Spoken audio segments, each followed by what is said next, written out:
आजची गोष्ट आहे लंकेच्या रावणाची आणि त्याच्या शिवभक्तीची. ऋषी विश्रवा आणि दैत्य राजकुमारी कैकसी यांचा पुत्र रावण. माता पिता दोघांचेही गुण त्याच्या अंगी होते. तो महान विद्वान ज्ञानी होता. तसाच बलशाली, महाप्रतापी, दृष्ट, अत्याचारीही होता. तो जादू, संमोहन विद्येत पारंगत होता, म्हणून त्याला मायावी असंही म्हणत. त्याच्याजवळ एक विमान होतं. त्यातून विहार करताना त्याने कैलास पर्वत पाहिला, श्री शंकराचं स्थान. रावणाने शंकराला लंकेला नेण्याच्या इच्छेने संपूर्ण कैलास पर्वतच उचलायला सुरुवात केली. तेव्हा शंकरांनी आपल्या पायाच्या अंगठ्याचा भार पर्वतावर दिला. रावणाचा हात पर्वताखाली अडकला. काही केल्या त्याचा हात बाहेर काढता येईना. रावणाने शंकराची विनवणी केली. स्तुतीपर स्तोत्र गाऊ लागला. शंकराने प्रसन्न होऊन त्याची सुटका केली.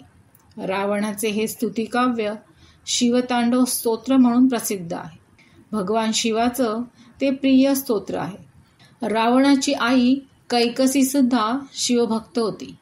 रावणाच्या कल्याणाकरता ती नित्य नवीन शिवलिंगाची स्थापना व पूजा करी. रावण अपराजित होईल या भीतीने इंद्राने तिचं शिवलिंग चोरून नेलं. तेव्हा रावणाच्या आईने अन्नपाणी वर्ज्य केलं. शिवपूजा केल्याशिवाय ती अन्न ग्रहण करेना. तेव्हा क्रोधानेच रावणाने शंकराचं आत्मलिंग आणण्याचा संकल्प केला आणि तपश्चर्येला बसला. शिवपूजेमध्ये एकदा त्याने स्वतःचं क्षीरकमळ अर्पण केलं, पण त्याला त्या जागी नवीन क्षीर प्राप्त झालं.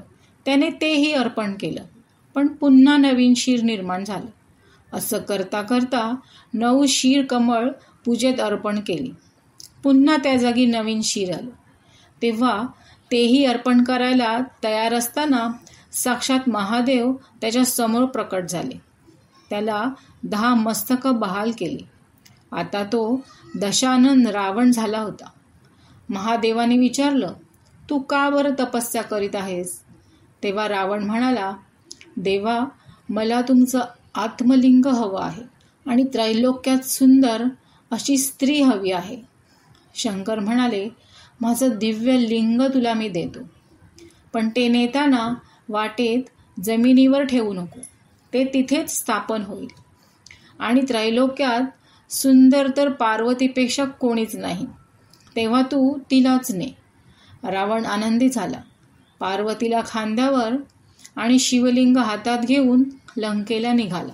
माता पार्वतीने आपला भाऊ श्री विष्णू यांचा धावा केला. ब्राह्मणाच्या वेशात विष्णू तिथे आले. रावणाला म्हणाले, तुम्ही अशा अमंगळ कुरूप स्त्रीला खांद्यावर घेऊन कुठे निघालात? त्याचं ते बोलणं ऐकून रावणाने पार्वतीकडे पाहिलं. ती अतिशय कुरूप दिसत होती. ते पाहून तिला त्याने खाली उतरवली आणि पुढे निघाला. श्री विष्णूंनी तिची भद्रकाली स्वरूपात तिथे स्थापना केली. रावण इकडे मनातच म्हणाला, देवा, मी काय मागितलं आणि तुम्ही हे काय दिलं?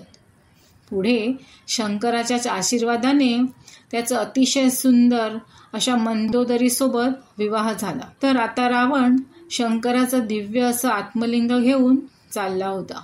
सर्व देवांनी श्री गणेशाकडे विनवणी केली की ते लिंग तुम्ही परत घेऊन या. श्री गणेशाने एका गुराख्याचं रूप घेतलं आणि गायी राखत तिथे बसले. काही वेळाने रावण त्या मार्गावर आला. त्याला जोरात लघुशंका आली. शंकराच्या आज्ञेनुसार लिंग खाली ठेवता येणार नव्हतं, म्हणून त्याने गुराख्याची मदत घ्यायची ठरवलं. त्याने त्या गुराख्याला हाक दिली. गुराखी लगेच हजर झाला. म्हणाला, काय काम आहे? रावण म्हणाला, हे लिंग हातात घेऊन थोडा वेळ थांब, मी लगेच येतो, खाली ठेवू नकोस. गुराखी म्हणाला, महाशय, मी घरी जाण्याची वेळ आली आहे. मी तुम्हाला 3 वेळा हाका देईन, मात्र तेव्हा तुम्ही नाही आलात तर मी हे लिंग खाली ठेवेन. रावण म्हणाला, काहीच हरकत नाही, मी लगेच परत येईन. रावणाने ते लिंग गुराख्याला दिलं. गुराखी मनातच हसला. रावणाचं मूत्र काही संपायचं नाव घेईना. बराच काळ झाला. गुराख्याने हाका द्यायला सुरुवात केली. पहिली हाक मारली, रावण आला नाही.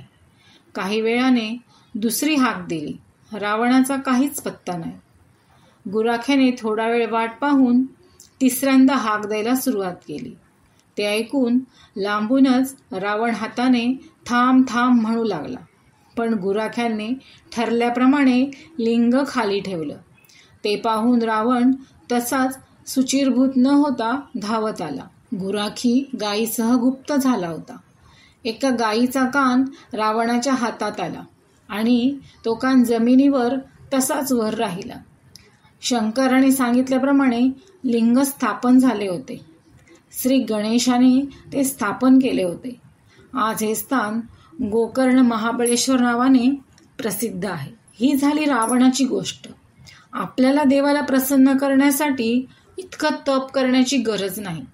आपल्या घरातल्या देवाची मनोभावे रोज पूजा अर्चा करावी, सेवा करावी. रोज दिवसातला अगदी छोटासा वेळ देवाला द्यावा. नियमितपणे सातत्याने केलेल्या छोट्याशा सेवेचं मोठं बळ होऊन आपल्या पाठीशी राहतं. मुलांनी रोज देवासमोर दिवा लावावा.